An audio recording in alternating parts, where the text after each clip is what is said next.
Well, if you watched part one, you know our dream. Now, let's talk about reality. It isn't perfect or polished, it's just what we're working through. Downsizing wasn't about becoming an extreme minimalist.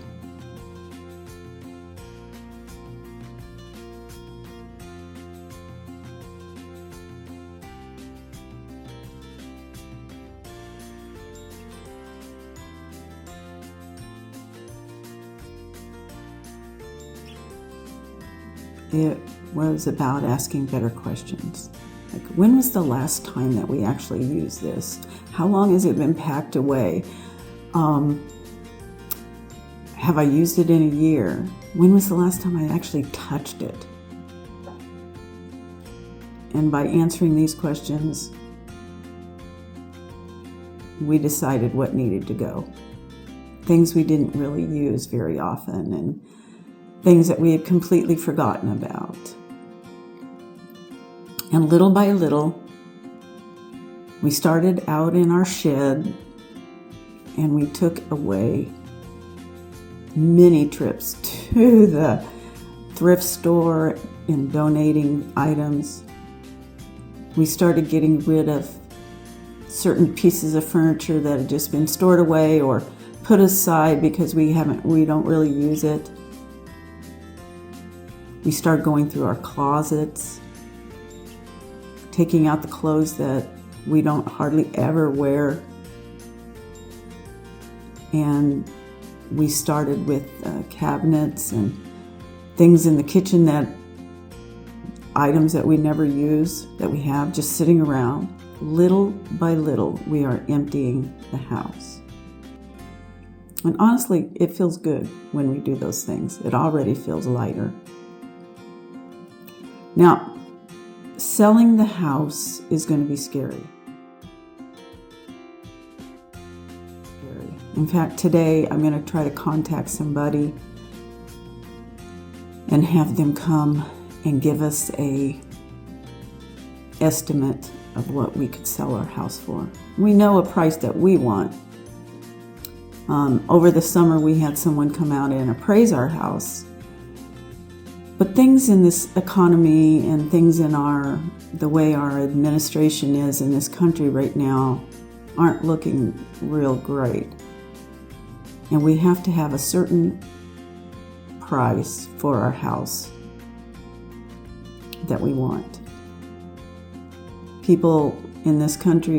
Some people in this country are unable to buy houses. And so we've got a challenge here. And it's going to be scary. And we don't want to be lowballed by any means. For a long time, the house felt like security. But especially me, I realized it was really a financial burden for us. I shouldn't say burden, a financial weight upon us. And once I came to that realization, I realized we needed to sell our house, because selling our house will give us options. Selling our house will give us the freedom that we want. Now, in regards to debt, we're not out of debt yet. In fact, one of the things that selling the house will help us is to get out of debt. But we're not out of debt yet, and we are currently participating in a debt consolidation program. In addition to that, we're trying to be more wise about how we spend our money and use our money and where it all goes. And so we are looking forward to the time that we will be out of debt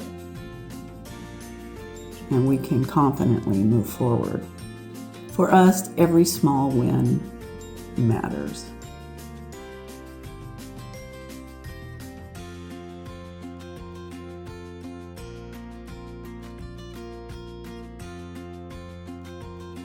And hopefully, when we finally do sell the house, we'll have a little cushion left over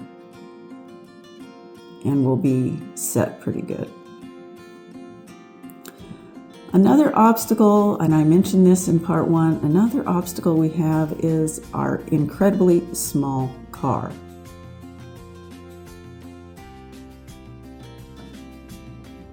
And yes, we only have one car.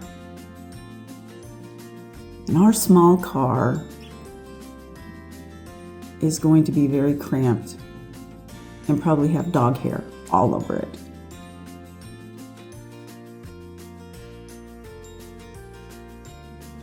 Yes, we can make it work for a little while at least, but it's not the most ideal situation. What we would really like to do is get ourselves a bigger vehicle like a van or something like that, and by doing that we'll have more room and we'll be more comfortable. But for now, we're going with what we got, and that is an incredibly small car. I think about our comfort. I can sleep, in a tent on the ground and be happy. Victor, he is a little bit more sensitive to uncomfortable situations like that. Regarding the dogs, they're not a problem, and they don't really care how big the car is. They're just happy that they're with us, and that we're all together.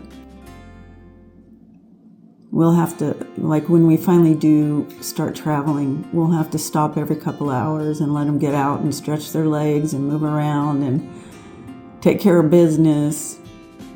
But that won't be a problem because we will have the freedom to do these things and not be on a certain time schedule. I just hope that what I'm describing to you is helping you. And for me, it's helping me. It's clarifying things and setting things into a timeline, I guess you could say, a schedule of sorts for me to do certain things.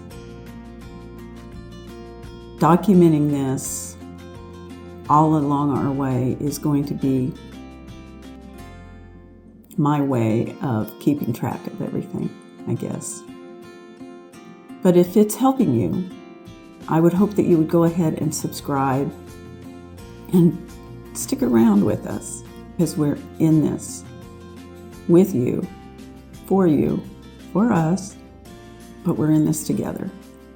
And let me know in the comments, what would change if your biggest obstacle was gone? Something to think about. Let me know. See you in part 3.